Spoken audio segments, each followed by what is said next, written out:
ஜெபம். எங்களை நேசிக்கிற பரிசுத்தமுள்ள பரலோக பிதாவே, பரிசுத்த தேவனே, அருமையான இந்த காலை பொழுதுக்காய் நன்றி நிறைந்த இருதயத்தோடு உம்மை துதிக்கிறேன், ஸ்தோத்தரிக்கிறேன், மகிமைப்படுத்துகிறேன். தோப்பனே, ஜீவன், சுகம், பலன், ஆரோக்கியம் உம்மிடத்திலிருந்து வருகிறது கர்த்தாவே. நாங்கள் ஜீவனையும் சுகத்தையும் ஆரோக்கியத்தையும் பற்றி உண்மையிலேயே மகிழ்ந்திருக்க கிருபை செய்ய வேண்டுமா செபிக்கிறேன் கர்த்தாவே. உலகம், மாம்சம், பிசாசுக்கு எங்களை விலைக்கு காத்துக்கொள்ள வேண்டுமா செபிக்கிறேன். ஆண்டவர், இந்த காலை வேளையிலே உம்மை தேடுகிறோம். உண்மைக்கு தேடுகிற யாவரை நீர் கண்டடின்னு சொல்லியிருக்கிற தாவே. சோத்திரம் சோத்திரம் சோத்திரம் சோத்திரம் கர்த்தாவே, உமக்கு சோத்திரம். ஹல்லேலூயா ஹல்லேலூயா ஹல்லேலூயா. நீர் ஜீவித்து அரசாளுகிறவர், என்றும் பரிசுத்தர் பரிசுத்தர் பரிசுத்தர். அப்பா, நாங்கள் ஆண்டவரே துர்க்குணம் நிறைந்த எங்களை நீர் பரிசுத்தப்படுத்த வேண்டுமா செபிக்கிறேன். மீட்பராகிய இயேசு ரட்சகரே, உமக்கு ஸ்தோத்திரம். ஆண்டவரே, உம்முடைய உயிர்த்தலை தியானிக்க இருக்கிறோம். ஆவியானவர் எங்களுக்கு வசனத்தை ஆசீர்வதித்து தர வேண்டுமா செபிக்கிறேன். இயேசு கிறிஸ்துவின் நாமத்தில் ஜெபங்களின் ஜீவனுள்ள பரமபிதாவே, ஆமென். அன்பான ஜேடிகே மேர்களுக்கு இயேசு கிறிஸ்துவின் நாமத்தினாலே வாழ்த்தல் கூறுகிறேன். நம்ம ஒவ்வொரு வாரமும் வெள்ளிக்கிழமை காலையில் 8லிருந்து 8:30 வரைக்கும் தேவனுடைய வசனங்களை ஆராய்ந்து கொண்டு வருகிறோம். கடந்த காலங்களிலே நாம் கிறிஸ்து உயிர்த்தெழுந்ததை, இயேசுவானவர் உயிர்த்தெழுந்ததை நம்ம மத்தேயு சுவிசேஷத்தில் நற்செய்தி நூலில் நம்ம பார்த்தோம். இன்றைக்கு நம்ம மத்தேயு, மார்க்கு, லூக்கா, யோவான் 4 சுவிசேஷம், அது 4 ஜீவன்கள் என்று வெளிப்படுத்தப்பட்டிருக்கு. அந்த 4 ஜீவன்கள் அது என்றும் கண்களால் நிறைந்திருந்தது. எப்பொழுதும் பார்க்கக்கூடிய, எல்லா இடத்துலையும் இருந்து பார்க்கக்கூடிய மாதிரி கண்களால் நிறைந்திருந்தது. அந்த 4 ஜீவன்களில் இது என்னென்னா, மத்தேயு சிங்கத்துக்கு ஒப்பானது, மார்க்கு காளைக்கு ஒப்பானது. காளை என்றால் உழைப்பு, மார்க்களின் ஆக்கியோன் அப்படி எழுதியிருக்கிறான். அதான் அந்த ஜீவன்களை வெளிப்படுத்தல. யோவான் இதெல்லாம் தெளிவாக எழுதுகிறான். ஆனால் நம்ம என்ன சொன்னோம், உள்ள கருத்தை ஆராயணும். வசனத்தின் மூலமாக தான் நம்ம தேவனிடத்தில் சேர முடியும். அவருடைய வசனம் இல்லாவிட்டாலும் சகலத்தையும் வசனத்தினாலே தாங்குறேன்னு சொல்லிட்டார். அவருடைய வசனம் நம்முடைய இருதயமாகிய பலகையில் 10 கற்பனை ஆண்டவர் பலகையில் எழுதி கொடுக்குற மாதிரி, நம்முடைய இருதயமாகிய பலகையில் 10 கற்பனை இல்லை, 4 சுவிசேஷமும் எழுதப்பட வேண்டும். 4 சுவிசேஷம் நம்ம இருதயத்தில் இருக்கணும். கிறிஸ்து பாடுபட்டு வந்தது, நானே உயிர்த்தெழுந்தும் ஜீவனுமாக இருக்கிறேன். அந்த ஜீவனை நம்ம இருதயத்தில் எழுதி கொள்ள வேண்டும். கிறிஸ்து ஜீவனாக இருக்கிறார். இது நம்ம என்ன சொன்னால் மார்க்கில் கடைசி அதிகாரத்தில் நம்ம தியானிக்க இருக்கிறோம். இதில் என்ன பார்க்கும் பொழுது, இயேசுவானவர் அவர் மரித்து 3ஆம் நாள் உயிர்த்தெழுந்தார். அவருடைய சரீரத்தை அரிமத்தேன் ஊரான யோசேப்பினுடைய கல்லறையிலே அவனை அடக்கம் பண்ணினார்கள்.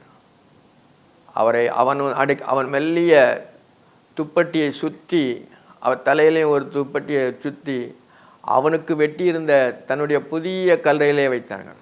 அதாவது அவர் மரிக்கும் பொழுது ஐஸ்வர்யான்களிடத்தில் அடக்கம் பண்ணப்பட்டார் என்று சொல்லியிருக்கிறார். அது யோசேப்பு அது ஐஸ்வர்யவானும் போட்டு போய், அவன் பயங்கர ஐஸ்வர்யவான். பிலாத்தினிடத்தில் போய் தைரியமாக பேசி இயேசுவனுடைய சரீரத்தை அவன் முழு மரியாதை, முழு எண்ணத்தோடு அவருடைய சரீரத்தை அடக்கம் பண்ணான். தன்னுடைய கல்லறை, தனக்காக வெட்டியிருந்த புதிய கல்லறையிலே அவனை அடக்கம் பண்ணார். ஆனாலும் அவன் போய் மெல்லிய துப்பட்டியை வாங்கி கொண்டு அவரை இறக்கி துப்பட்டியில் சுற்றி கண்மலையில் வெட்டியிருந்த கல்லறையிலே அவரை வைத்து, கல்லறையில் வாசலில் ஒரு கல்லை புரட்டி வைத்தான். கல்லறையினுடைய வாசலில் ஒரு கல்லை புரட்டி வச்சுட்டான். அவரை வைத்த இடத்தை மகதேனா மரியாளும் யோசேப்பின் தாயாகிய மரியாளும் பார்த்தார்கள். 2 அவரை கல்லறையில் வச்சதை யோசேப்பின் தாய், அதாவது மரியாளும், மகதேனா மரியாள் ரொம்ப விசேஷித்தவா. அதனால் என்னென்னா, ஆண்டவர் அவன் மேலே ரொம்ப பெரிய வச்சுருந்தார். அவள் தான் தலைமையினால் தன்னுடைய தன்னுடைய கூந்தலினால், தன் தலைமையினால் இயேசுவனுடைய பாதத்தை கண்ணீரினால் நனைத்து துடைத்தாள்னு பார்க்குறோம். அவர் அடக்கம் பண்ணுவதற்கு எத்தனமாக செய்தால்னு சொல்லிட்டு ஆண்டவர் சொல்வார். அப்போ எல்லாமே என்னென்னா, ஆண்டவர் முன்னறிவின்படி தேவன். அவர் நான் இது மாதிரி நான் பாடுபட போகிறேன், நான் பரிசேர் செய்யனால நான் சிலுவையில் அடிபட போகிறேன், உங்களுக்காக நான் பாவத்தை சிந்த போகிறேன், என்னுடைய ரத்தத்தை சிந்த போகிறேன், பலியாடு தேவ ஆட்டுக்குட்டி நான் பலியாக செலுத்த போகிறேங்கிறத சீசர்கிட்ட சொல்லிக்கிட்டே வர்றார். ஆனால் சீசர்கள் அதை அவர் உயிர்த்தெழுதல் மேலே நம்பிக்கையே இல்லை. அது சொல்ல அவங்க அது ஒரு பொருட்டாக எண்ணலை.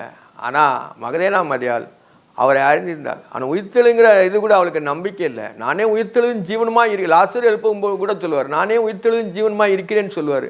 அப்போ கூட அவளுக்கு உள்ள ஆண்டவர் உயிர்த்தெழுகிற நம்பிக்கையே இருந்துச்சு. உயிர்த்தெழுதினாலும் கடைசி நாள்லேயே அவனும் எழுந்திருப்பான்னு சொல்கிறார். ஆனால் இன்றைக்கே எழுந்திருப்பான்னு சொல்கிறார், நிரூபித்து காட்டுறார். அதனால் அவன் மேலே ரொம்ப ஆண்டவர் அன்பு வச்சுருந்தார். மரியாளும் ஆண்டவர் மேலே இயேசுவான மேலே அன்பு வச்சுருந்தார். அதான் ஆண்டவருக்கு முதல் அவளுக்கு தரிசனமானார்னு பார்க்குறோம். ஓய் நாள பின்னும் மகதேனா மரியாளும் யாக்கோம் தய மரியாளும் சாலேம் என்பவளும் அவருடைய அவருக்கு கந்தவர்க்கும்படி அவைகளை வாங்கி கொண்டு வாரத்தின் முதல் நாள் அதிகாலையிலே சூரியன் உதயமாகிற போது கல்லையிடத்தில் வந்து, வாரத்தின் முதல் நாள் அதிகாலை திங்கக்கிழமை ஞாயிற்றுக்கிழமை தான் முதல் நாள். உயிர்த்தெழுந்த நம்ம ஞாயிற்றுக்கிழமை தான் தேவனை ஆராய்க்கணும். அவர் உயிர்த்தெழுந்த நாள்னால அது பிரதான நாள்னால அதுதான் நமக்கு என்னச்சும் ஞாயிற்றுக்கிழமை தான் கிறிஸ்து உயிர்த்தெழுந்த நாள். அது ஓய்வு நாள் இல்லை, ஓய்வு நாளுக்கு அடுத்த நாள் தான் ஓய்வு நாள் சனிக்கிழமை. அதனால் நம்ம கிறிஸ்துவை நம்ம பின்பற்றுறதுனால நம்மளுக்கு ஓய்வு நாள் என்ன நாள்? ஞாயிற்றுக்கிழமை. அதான் உயிர்த்தெழுதல். கிறிஸ்து உயிர்த்தெழவிட்டால் உங்களுக்கு விசுவாசம் விருதான்னு சொல்லியிருக்கிறாரு. நம்முடைய விசுவாசமே அந்த இதுக்குள்ளே தான் இருக்குது, அந்த வாரத்தின் முதல் நாளுக்குள்ளே தான் இருக்குது. மரியாளும் சாலம் என்பவளும் அவருக்கு கந்தவர்க்கும்படி அவளை வாங்கி கொண்டு வாரத்தின் முதல் நாள் அதிகாலையில் சூரியன் உதவும்போது கல்லிடத்தில் வந்து கல்லறையின் வாசல் இருக்கிற கல்லை நமக்காக எவன் புரட்டி தள்ளுவான் என்று ஒருவர் சொல்லி கொண்டார்கள்.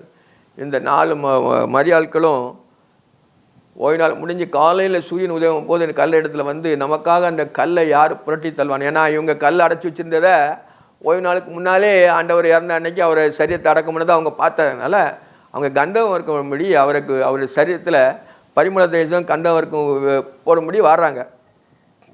அப்போ கல் நம்மளுக்கு புரட்டுமே, எவன் நமக்காக புரட்டி தள்ளுவான் என்று ஒருவர் சொல்லி கொண்டார்கள். எவன் புரட்டி தள்ளுவான்னு சொல்லிட்டு இருக்காங்க. அப்போ அவங்களுக்கு என்னென்னா, அவங்க ஸ்திரீகள் தான், அவங்களுக்கு பலன் இருக்காது. அவங்க கல்லை புரட்டி 4 பேர் தள்ள முடியாது. எவன் புரட்டி தள்ளுவான் என்று அந்த ஆக்கியம் நமக்கு எழுதுறாரு.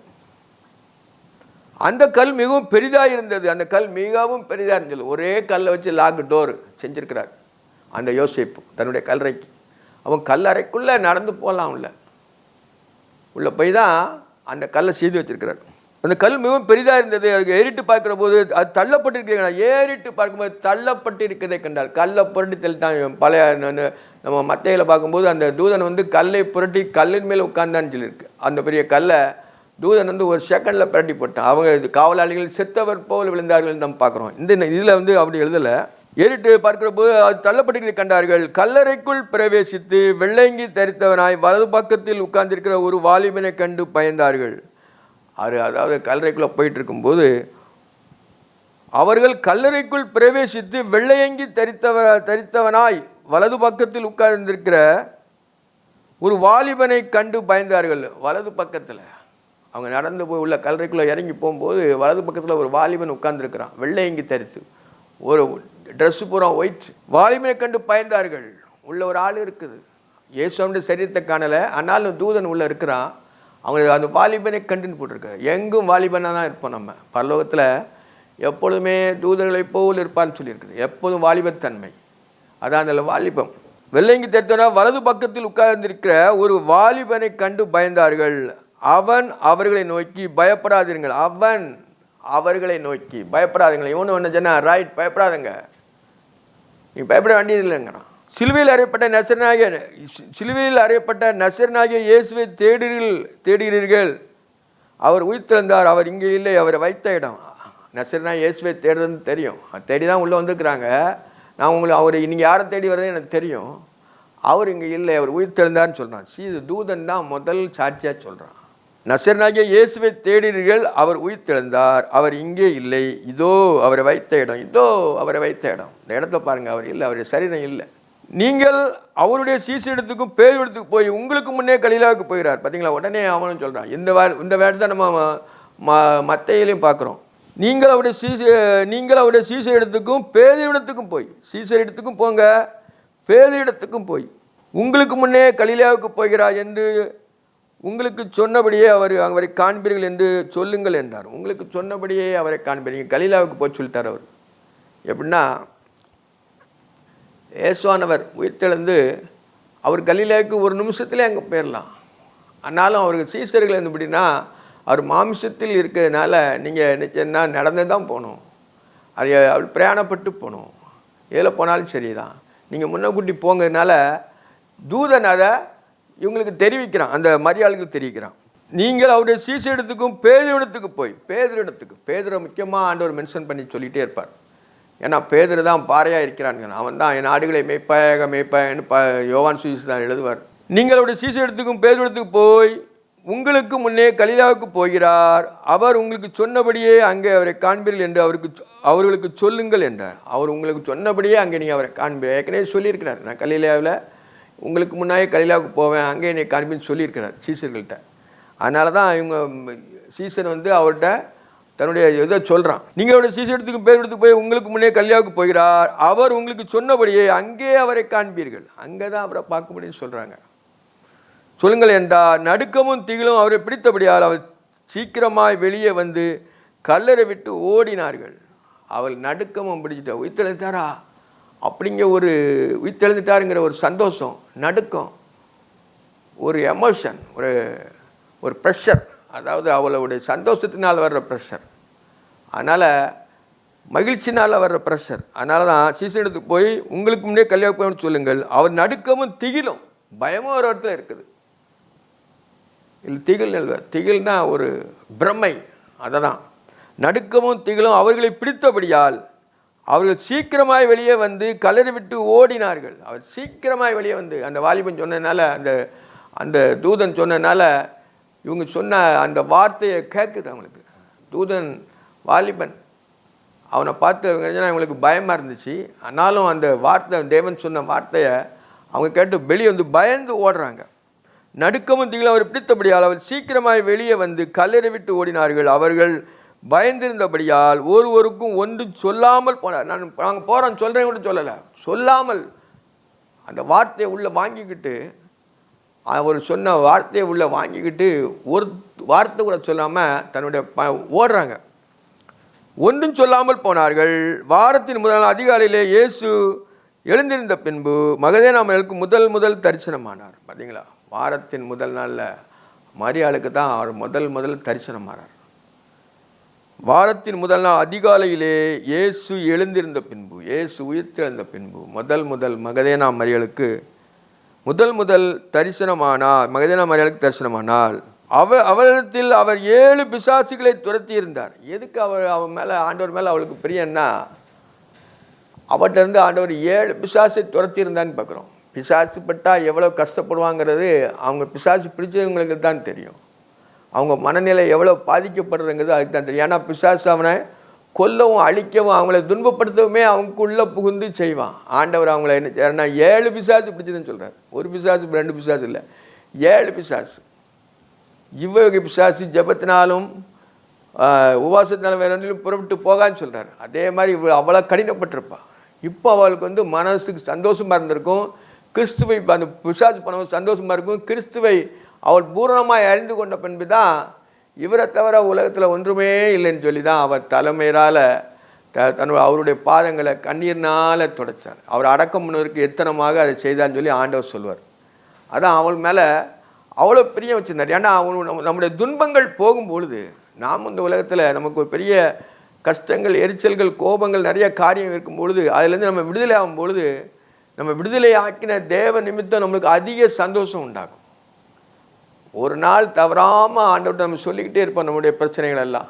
அவர் அவனுடைய கணக்கில் வச்சுக்கிட்டே இருப்பார். நம்முடைய தேவைகள், நம்முடைய எதிர்பார்ப்புகள், நம்முடைய காரியங்கள் எல்லாமே அவர் கணக்கில் வச்சுக்கிட்டே இருப்பார். அந்த இதெல்லாம் ஒரு நாள் என்னை லகுவாக்கி பற்றுவார். அதை அப்புறப்படுத்திடுவார். சாத்தானுடைய செயல்களை அழித்து போடுவார். அந்த பிசாசை துரத்துவார். அதனால் அவர்கிட்ட 7 பிசாசு இருந்துச்சுன்னு சொல்லி எழுதியிருக்கார். அவளத்தில் அவர் 7 பிசாசுகளை துரத்தி இருந்தார். அவ்வளவு கடினம் அவளுக்கு, மனக்கடினங்கள் அவ்வளவு கடினங்கள் இருந்திருக்கு. ஆண்டவர் ஒரே நிமிஷத்தில் அவர் துரத்திட்டார். அவள் புறப்பட்டு அவரோட கூட எந்தவருக்கு துக்கப்பட்டு அழுது கொண்டிருக்கல அவரிடத்தில் போய் அந்த செய்தி எடுத்தாள். அவர்கள் என்ன, அவள் புறப்பட்டு போய் என்ன செய்கிறான்னா, இந்த எல்லாரும் துக்கப்படுறாங்க, ஆண்டவரை சிலுவையில் அடித்து கொண்டாங்கன்னு சொல்லிட்டு சீசர்கள் மற்றவங்களெல்லாம் என்ன சொன்னால் துக்கம் கொண்டாடுறாங்க, துக்கத்தோடு வீட்டில் இருக்கிறாங்க. அதனால் இவள் ஓடி போய் அந்த நற்செய்தி, கிறிஸ்து உயிர்த்தார் என்கிற நற்செய்தி, கிறிஸ்து உயிர்த்தெழுவாவிட்டால் உன்னை விசுவாசம் விருதான்னு சொல்லியிருக்கு. நம்முடைய முழு கிறிஸ்டியானிட்டியுடைய முழுவுமே கிறிஸ்து உயிர்த்தெழுந்ததுனால தான். அவர் உயிர்த்தெழுதாவிட்டால் எல்லாமே இதாகும். அவர் உயிர்த்தெழுந்து நானே உயிர்த்தெழுந்து ஜீவனமாக இருக்கிறேங்கிறார். எல்லாமே ஜீவனம் அவருக்குள்ளே தான் இருந்து வந்தது. அவரே மாம்சமாகி சிருஷ்டிகர்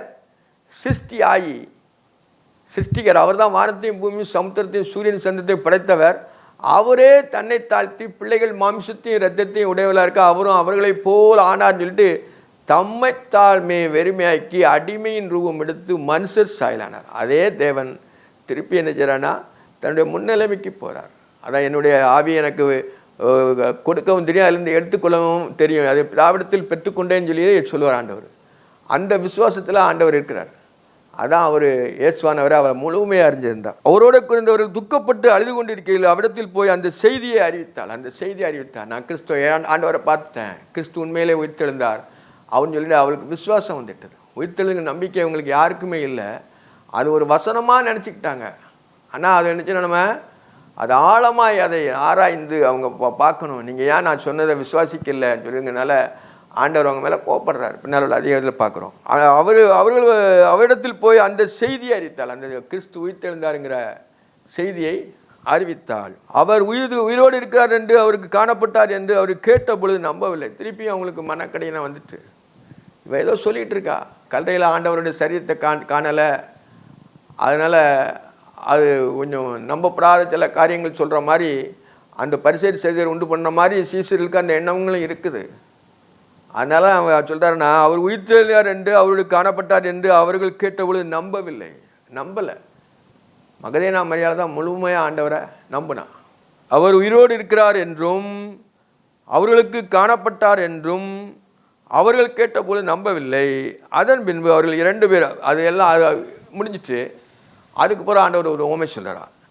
ஒரு தன்னை வெளிப்படுத்தி காட்டுறார். அதன் பின்பு அவர்கள் 2 பேர் ஒரு கிராமத்துக்கு நடந்து போகும்போது அவர்களுக்கு மறுரூபமாய் தரிசனமானார். ஒரு சீசர்கள் பழைய அந்த இந்த லூக்கா சுவிசேஷத்தில் நம்ம அதை நல்லா தெளிவாக பார்க்க இருக்கிறோம். அது ஊருக்கு நடந்து போகும்பொழுது கூட அதையும் சொல்கிறாங்க. அதன் பின்பு அவர்கள் 2 பேர் ஒரு கிராமத்துக்கு நடந்து போகிற போது அவர்களுக்கு மறுரூபமாய் தரிசனமானார். அவர்கள் கூட நடந்து போகிறாரு. தன்னை காண்பிக்கிறார். அவர் அற்பம் பிற்கையில் தான் அவர்கள் கண் திறக்கப்பட்டது. அதுக்கு முன்னால் வேத வாக்கியங்கள் எப்படி நீங்கள் பார்க்கலையா, நான் அப்படி சொல்லியிருக்கிறேனே, நான் அப்படி சொல்லியிருக்கிறேனே வேத வாக்கியங்கள் எல்லாம் அவங்களுக்கு தெளிவாக காட்டுறாரு. காட்டினா அவன் நம்பலை. அவர் என்ன செய்யணும், அவருடைய சரீரத்தை அப்போ என்னென்னா அந்த சரீரம் என்பது கிறிஸ்துவின் சாயல் இல்லை, மகிமையின் சரீரத்தில் அவர் மனுஷனாய் அவர்கிட்ட காட்டுறாங்க. எஸ் என்று அந்த ஸ்பீச்சு அது எல்லாமே கொஞ்சம் மாறுதலாகவே இருந்ததுனால அவருக்கு மறைக்கப்பட்டது அவங்களுக்கு. அப்பத்தை பிற்கும்போது தான் இவர் தான் அவருங்கன்னு சொல்லிட்டு அவங்க ஐடென்டி பண்ணுறாங்க. அப்பவும் என்ன சொல்கிறாங்கன்னா அவங்க நம்ம உடனே மறைந்து போனார்னு இருக்குது. அதன் மீது அவர்கள் 2 பேருக்கு ஒரு கிராமத்துக்கு நடந்து போயிருவோம். அவருக்கு மறுரூபமாய் தரிசனமார் வேற ஆள் மாதிரியே காமிச்சார். வேற ஆள் தூரம் போகிற வேற இடத்துக்கு போகிற மாதிரியே காமிச்சார். இவங்க கிறிஸ்துவ அறிந்து இயேசுவானவர் என்று அறிந்து கொள்ளும்போது அவர் மறைந்து போய்விட்டார். மறுரூபமாய் தரிசனமானார். அவர்களும் போய் அதை மற்றவர்களுக்கு அறிவித்தார். அவர்களும் போய் ராத்தியம் புறப்பட்டு வந்துட்டாங்க. நாங்கள் உண்மையிலேயே கிறிஸ்து உயிர்த்தெழுந்தார், எல்லாமே கரெக்டாக இருக்குன்னு சொல்லி எல்லாமே கரெக்டாக இருக்குது. உயிர்த்தெழுந்தது, அது ஜீவன் உயிர்த்து வந்தது. போய் அவர் மற்றவர்களுக்கு அறிவித்தார்கள். அவர்களையும் அவர் நம்பலை. மரியாள் சொல்லதை நம்பலை. மறுரூபமாக ஊருக்கு போகிற சீசருக்கு சொன்னது நம்பலை. அப்படி என்ன செய்யாங்கன்னா அவ்வளோ கடினங்கள் இருந்துச்சு. அதனால் ஆண்டவர் நம்ம கடினங்கள் நமக்கு இருக்கும். நம்மோடு இருக்காரா, தேவன் இருக்கிறாரா நம்ம நினைப்போம்.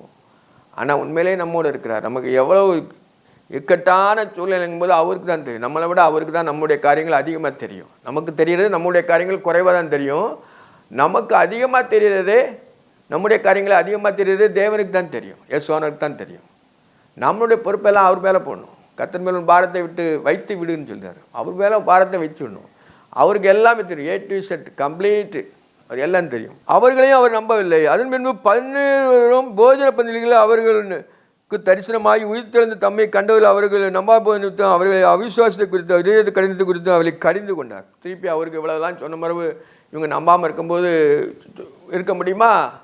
அவரே பக்கத்தில் வந்துட்டார். எப்படி வந்துட்டார்னா அதன் பின்பு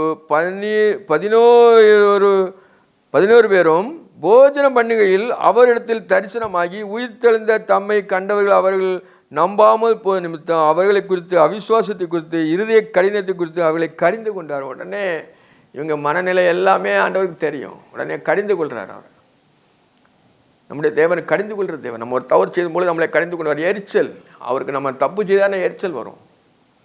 நம்ம அவருக்கு பிரியமில்லாத காரியங்கள் செய்யும்போது அவருக்கு எரிச்சல் வரும். அதனால தான் அந்த சீசர்கள் அவிசுவாசனால தான் வருது. அவிசுவாசம் சாசு தான் அவிசுவாசத்தை கொண்டு வரோம். தேவன் விசுவாசி, அவர் நன்மையானதான் செய்வார். கர்த்தராகிய இயேசு கிறிஸ்துவை விசுவாசின்னு இருக்கு. அவரை நாம் முழுதும் நம்பணும். அவர் தரிசனமாகி உயிர்த்தெழுந்த தம்மை கண்டவர்கள் நிமித்தம் அவர்களுடைய அவிசுவாசத்தை குறித்து அவர் இருதய கடினத்தை குறித்தும் அவரத்தை கடிந்து கொண்டார். இருதய குணமாக இருதயம் இவ்வளோ கடினமாக இருக்குது, நீ கடிந்து கொண்டான் இருக்கு. இதெல்லாம் சொல்கிறாங்க. எல்லாம் நீ வசனத்தை எங்கள் கூட இருக்கிறா, நான் உங்களுக்கு எல்லா ரைட்ஸ் பூரா சொல்லியிருக்கிறேன், நான் உயிர்த்தெழுவேன், உங்களுக்கு முன்னால் கலையில் போவேன் எல்லாம் சொல்கிறேன், நீங்கள் ஒன்றுமே கேட்காத மாதிரியே இருந்துட்டீங்களே அப்படின்னு அவர்களை இருதய கடினம், அந்த கடினத்தை சீசர்ட்டிருந்து அவர் எடுத்து போடுறார். அவருடைய அவிசுவாசத்தை குறித்து இருதய கடினத்தை குறித்தும் அவர்களை கடிந்து கொண்டார், கோவப்படுறார். அவிசுவாசி ஆயிராங்க கூட, விசுவாசி ஆயிருன்னு சொல்லியிருக்காரு. அவிசுவாசி ஆயிராது, விசுவாசி ஆயிருங்கிறார். அப்போ அப்படின்னா விசுவாசம் என்பது காணப்படாததாக இருக்குது. என்ன எப்படி இருக்குதுன்னு நம்ம நினைப்போம். ஆனால் நம்மளை தேவன் மேலே நம்மளால் என்ன சொன்ன விசுவாசமாக இருக்கணும். உண்மையிலே அவர் உயிர்த்தெழுந்தார் அப்படிங்கிறத அவர் சொன்னதெல்லாம் சும்மா சொல்லிட்டு அந்த இது எப்படி நடக்கும், உலகத்தில் நம்ம இருக்கோம், எப்படி ஒரு ஆள் கூட நாள் வரைக்கும் உயிர்த்தெழுந்தது இல்லையே அப்படிங்க கடினம் அவங்களுக்கு இருந்துச்சு. ஆனால் நான் உயிர்த்தெழுவேன்னு சொல்கிறாரு. நானே உயிர்த்தெழுதும் ஜீவனமாக இருக்கிறேன் அப்படின்லாம் சொல்லியிருக்காரு சீசர்கிட்ட. அது கூட அவங்களுக்கு வெறும் பேச்சாக தான் தெரிஞ்சிருக்குது, அது நம்பலை. முதல்ல நம்ம என்ன செய்யணும்னா இயேசுவை வசனத்தின் மூலமாக தான் நம்ம பார்க்க முடியும். கிறிஸ்து வார்த்தையாக தான் இருக்கிறார். இப்போ வார்த்தையின் வடிவில் கிறிஸ்து இருக்கிறார். இருபுறம் கருக்குள்ளப்பட்ட எந்த கட்டத்திலும் கூர்மையான ரொம்ப கரெக்டாக இருக்கும் ஆண்டவர் வார்த்தை. ஊனையும் ஜதையும் பிரிக்க உருவக்குத்துற மாதிரி இருக்கும் ஒரு வசனங்கள். அந்த வசனங்களை நம்ம என்ன செய்யணும், உட்கொள்ள வேண்டும். அவிசுவாசம் நம்மளை விட்டு ஓடிடும். உண்மை வரும்போது போய் நிற்க முடியுமா, ஓடிடும். கோதுமைக்கு முன்பாக பதறி ஏமாத்திரம். ஆண்டவர் ஒரு வார்த்தை சொன்னார்னா அவர் சொல்லாகும் ஒரு கட்டை இருக்குங்க மாதிரி எல்லாமே ஓடிடும். தீமையான காரியங்கள் அனைத்தும் ஓடிடும். கடினத்தை குறித்து அவளுக்கு கடிந்து கொண்டார். பின்பு அவங்க இருதயத்தை அவிசுவாசத்தை குறித்து கடிந்து கொண்டார். இன்னும் அப்படி பண்ணாதான்னு சொல்கிறார். பின்பு அவர்கள் நோக்கி நீங்கள் உலகமெங்கும் போய் சர்வ சிருஷ்டியும் சுவிசேஷத்தை பெறுவீங்கள், நீங்கள் உலகமெங்கும் போங்கங்க. உலகமெங்கும் சொல்லிட்டாரு. அதாவது யூதேயா, சமேரியா, கலிலேயா இல்லை, ஆண்டவர் தான் 3 இதுலேயும் பிரசங்கம் பண்ணிட்டு வந்தார். ஆனால் நீங்கள் உலகம் முழுதும் போங்கிறார். உலகம் முழுதுமே அவருடைய சீசர்கள் பறந்து போனாங்க, போய் சுவிசேஷத்தை பிரசங்கித்தார்கள்.